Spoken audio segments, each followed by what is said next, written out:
Butterfly Man here, out and about today doing a shakedown ride on my bike.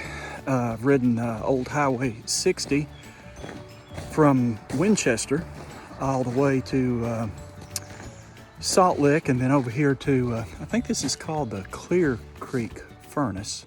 Let's see if you can see the furnace in the background. I'm trying to see. Nope, I've got it blocked. Let me come over here. I had a big tree blocking it. How about that? Now you can see it. See back there?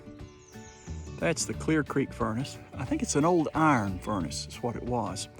I've shown it before, but this is always a good place to stop, get a little bit of a rest. J.K. Kurtz, my good friend, adjusted the suspension on my bike, and I have to tell you, it's like a brand new motorcycle. He just has that thing to where it's super stable. Old 60 has all kinds of twisties on it, so it's a great way. If you're trying to figure out if your bike's dialed in, it's pretty good road to tell you if you've done any good. You can see my bike there. I actually have it loaded as if I'm going to tour on it, and I'm going to change it. You see my yellow dry bag on there? It's just too intrusive. So what I'm going to do is drop that off and repack into two smaller bags that'll go on each of the pieces of luggage.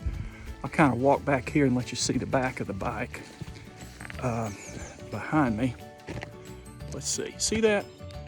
Well, I have room on both of those canisters, cans or panniers, whatever you want to call them, that I can set smaller pieces of luggage on top of each one. And by doing that, I free up space for my back so that I move a little bit more on the bike.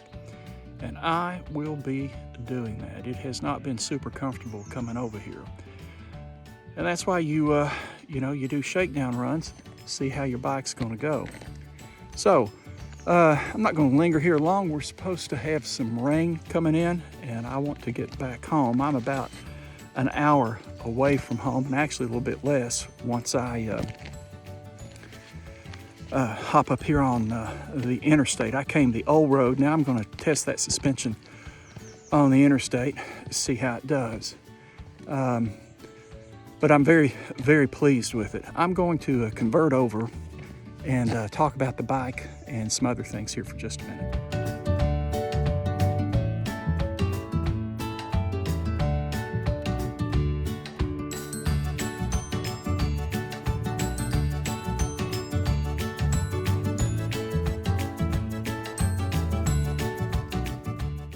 Okay, still going here. I want to show you a little bit on this bike. Talk about protection, because protection is a big thing on motorcycles and cars. You know, we're all concerned about can we be safe. Here's some of the things I've done to be safer on the motorcycle. If you look here where my hand is, all of these are called crash bars, and they're there to protect the engine. That's what it's for. Down here, and you're going to see my foot touch something.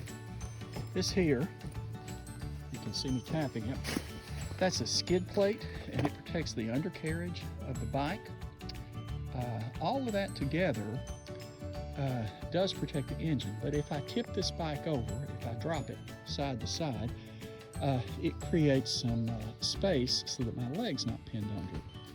That's what these cans do. These are aluminum. These are made in Germany, and those cans, the bike doesn't really tip over that much, but it keeps me clear so that I don't hurt my leg or my ankle. These crash bars, this whole system, crash bars, skid plate are all an intended unit. They're made by a company called Rumbucks over in South Africa. And I contacted them. This was one of the last sets they made before they quit making them for this bike. And it took me about 6 months to get it shipped over, but it's worth it. It's just absolutely tremendous protection, which means it's good protection for me too. So that's some protection there. Up here, these are called Bark Busters hand guards. And if you look here, there's this aluminum piece, this aluminum bar that goes all the way around. If I crash and my hands are in here, this keeps me from having my hands injured as much there. This windshield deflects wind off of me, that's for sure, but it also protects me to some degree from rocks or debris that spins up. So that's what happens on the bike. Now, I wear a ton of armor. This helmet is what we call a full face helmet. It also has a visor. See this visor? It goes up and down. I wear that all the time, and that protects me, obviously, if I crash. That helmet cost $750 when I bought it, and it's worth every penny in order to be protected. These are my gloves.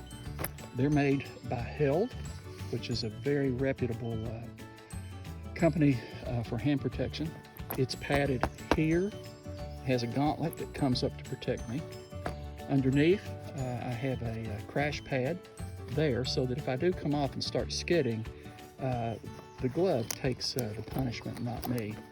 There is padding on top here so that my knuckles have some protection, and then Velcro, of course, to keep the gloves on me. Walk over here for a minute. I will tell you I'm wearing armored pants. Probably can't see much of that, but these pants are armored and they have pads in the knees and the hips so that if I come off the bike, I am protected there.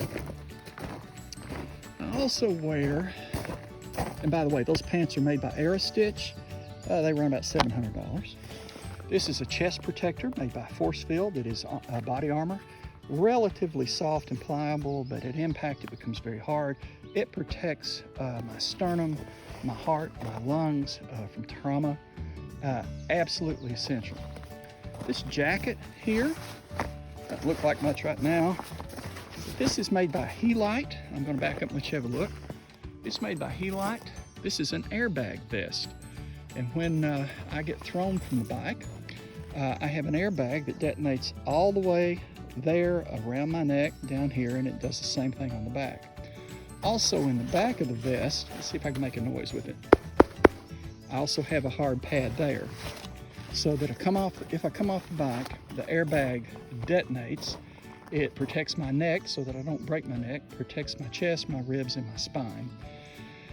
Having the hard pad in the back of the jacket and then the turtle shell here gives me what they call turtle shell effect, where my chest and my back are protected by hard crash protection, and then the airbag protects me as well. There are leather crash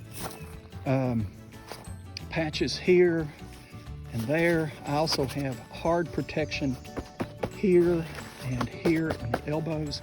So I'm getting hard protection as well as airbag protection. The jacket cost $1,000.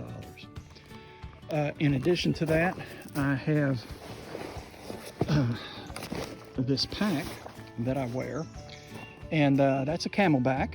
You can see my water hose. I've got 100 liters of water in here. And there's also a crash pad built into the back of that. See that yellow? Crash pad. So I have two hard protectors in the back, plus the airbag. Now, my gear, all this crash gear that I wear, it runs altogether about $3,000.